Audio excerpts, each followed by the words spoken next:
You know, Jaden played over half the game Tuesday. Tyrese had another strong game. What did you like by, you know, some of the younger players, especially late when the team came back and there was a bit of a push? And what can they take into a game like tomorrow, kind of a must-win atmosphere at home?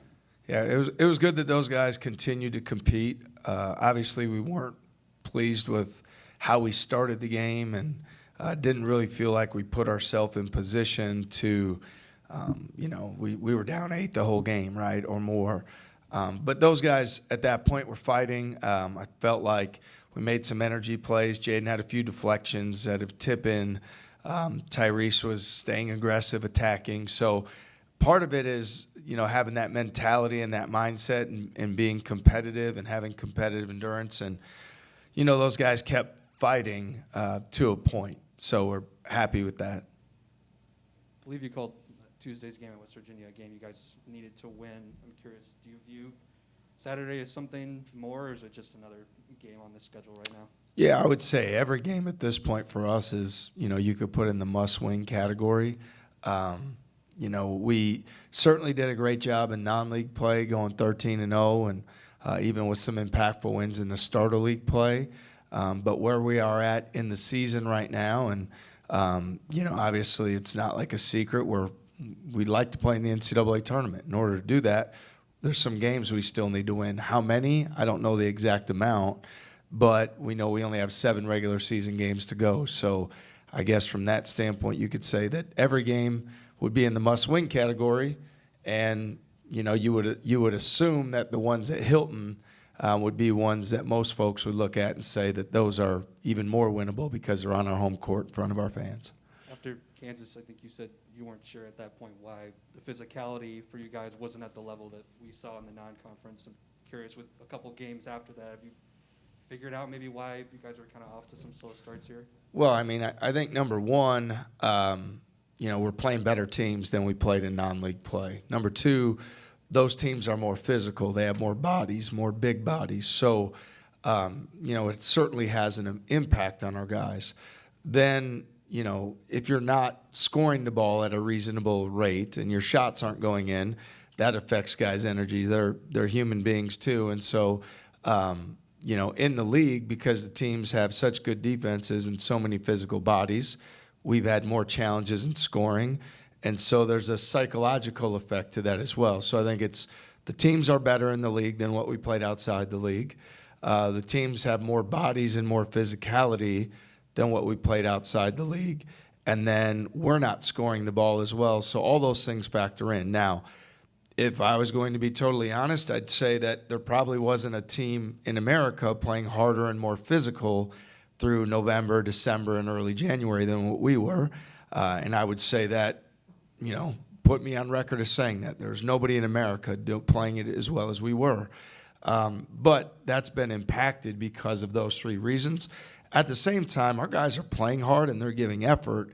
It's just, you know, I think we were like as good as anyone in America, if not better, at the, you know, at a stretch in the year.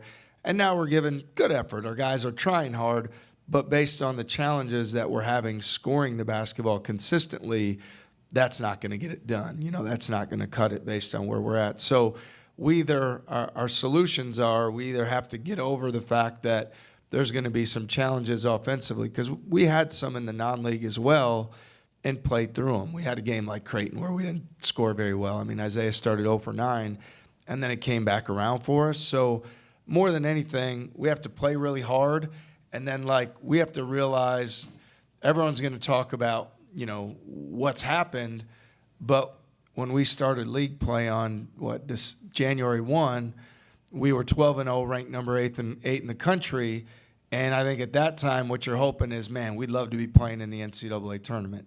As we sit here, you know, going 3-8 so far in league play, that's still a thing. So really we have to look at what's in front of us and what we can do as a team much more than what has happened or why it's happened.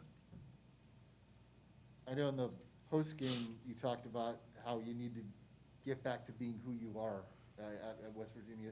Does that tie into what you're talking about? You said you're doing a good job with the effort, but you have to do an elite job with that end.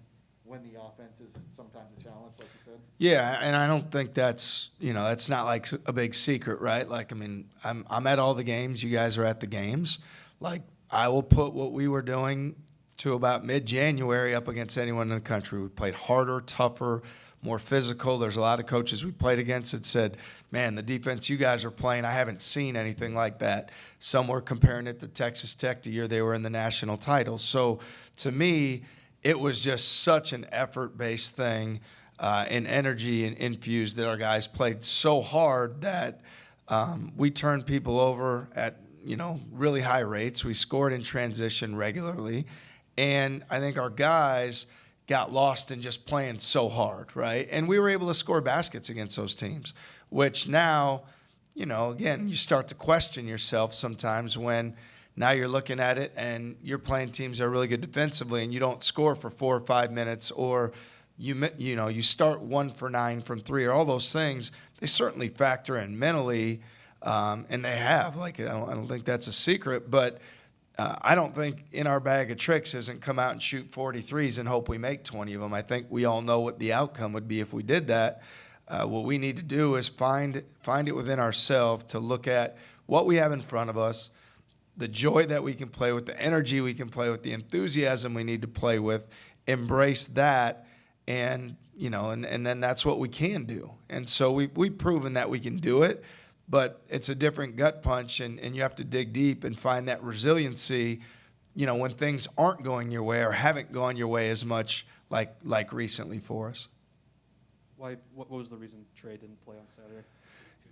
Yeah, I would just say, for all of our guys, I want urgency. So, I mean, when Trey has been really, really urgent, like he was early in the year, he always played. If I don't feel that urgency every day, we have a lot of guys on our team that if they don't play with tremendous urgency all the time, they're not helping our team win to the level that we need. And so it's not just for Trey, but what I'm looking for right now from all of our guys is that energy, that enthusiasm, that urgency, and that would qualify an urgency to pressure the ball, urgency to take care of the ball, urgency to rebound the ball and get 50-50 balls.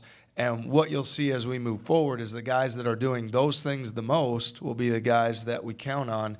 And I think we're at the point in the year where, like, nobody's, necessarily entitled to anything. And so, you're going to see probably different rotations. You could see different starting lineups. You could see different guys coming off the bench at different times. So I know that, through the first 23 games, it was pretty consistent and predictable. I would say that right now things are going to be less predictable day in and day out and more predicated on who's playing with tremendous urgency. You talk about the level of physicality you guys played with for the first 2 months. I guess this is a bigger picture question than maybe just this team. Does that naturally degrade throughout a season, or can you play as physical on November 11th as you can in March 11th, or is that just going to naturally ebb and flow? Yeah, that's I would say I believe you can. To do it, you probably have to have a little bit more depth than what we have, right? I mean, if you look at Texas Tech, they've done it probably, right, or for the most part, and they have a few more bodies, a few more guys. They can play 10, 11. They've gone probably to 12. We haven't played more than 9 in a game. So I think you've got to have real depth. You've got to have the bodies to do it, too, physically. And whether we do or we don't to maintain over a long season, I don't have the exact answer. But I do think you have to have, the bodies as well. But more important even than the depth and the bodies is the mindset, right? Is guys who don't get discouraged when things aren't going their way. I think that it's awesome how our guys, bought in immediately and what they did from a work capacity. We've also been very mindful of how we practice. So I know that we're demanding when we do practice, but we're not a team, I would say that at this point in the year, we're not having 3-hour practices or even 2-hour practices. We're trying to be really efficient and be mindful of we need to utilize our bodies and that energy on the nights we play the game. So we've made a lot of choices off the court to do that. So that makes me feel like it's probably, a depth thing, a mental thing, And with the mental thing, probably like playing through the discouragement or disappointment of things not going your way. I think, a lot of times, with young people in general, they're willing to buy in and believe in something when things are going the way they want it to go. What we're trying to talk to our guys about in our program about is having competitive endurance when it doesn't go the way you want it to go. And so I know that you can do that, but it takes a really strong mindset and continued commitment. But to your point, it's challenging to do over the course of a 31-game season. But I think with more depth, more mental toughness, and more physical bodies, that's a job that you can do. I asked you about the NCAA tournament, I think, on Monday. But I guess now, you were talking 7 games, 4 home games. The math is pretty obvious for your guys if they want to take a second to do that. I mean, do you guys try to put your head down and not address that, or is it just too obvious to ignore, I guess? Yeah, no, I think that's what it's come to, right? Like, I'm not somebody that ever talks about, I've not been someone that says, hey, our goal is to win the league, or our goal is to go to the NCAA tournament. I think for all of us, your actions speak louder than what your words are, right? So I'm just somebody that's like, come every day, outwork everybody. Come every day, you want to shoot it well, get more shots. So, but we've gotten to a point for our guys where I think it's we've recognized it this week. We've addressed it. We've talked about it. We wanted to do it more from a mindset of saying, whatever's happened, like I think it would be fair that when we sat in this room before the season started, however many games people thought we would win or not win, I would guess we've won more than what people would have thought at the start, right? So what we tried to do with our guys is to get them to, first of all, reflect on some of the things that we have accomplished, right? Some of the wins that we've had. I think we've played, 17 Power 5 teams. We've still been 9-8 against those teams, right? So reflect on, nobody thought we'd win those games. Everybody had us picked dead last, 10 out of 10, not even close. And think about what we've actually done with this group, and now look at what we have in front of us. So when you do that, you say in front of us, you talk about the NCAA tournament. You talk about George has played in it, Isaiah's played in it, Gabe's played in it. So you talk to guys about it, and what is that like, and what is that experience? Because even though the most important thing is that we have a great practice today, and then it's a one game at a time deal. And anytime you get ahead of yourself, you put yourself in a bad position. When you look at the aggregate, you know that we're playing for it. And so we've started talking to our guys about it. But again, I'll still say that it's, if you want to do that, have a great practice today, play as hard and as physical and aggressive as you can tomorrow, and now we still are in position to do that. If we don't embrace today and we don't do that tomorrow, things can get away from us in a hurry. And again, I just say everything we were playing for on whatever that was on January 1 when we were getting ready to play Baylor, and there was all the buildup to, top 10 teams and undefeated this point in the year. As crazy as it is, we're still playing for the exact same thing as we take the court for Kansas State tomorrow.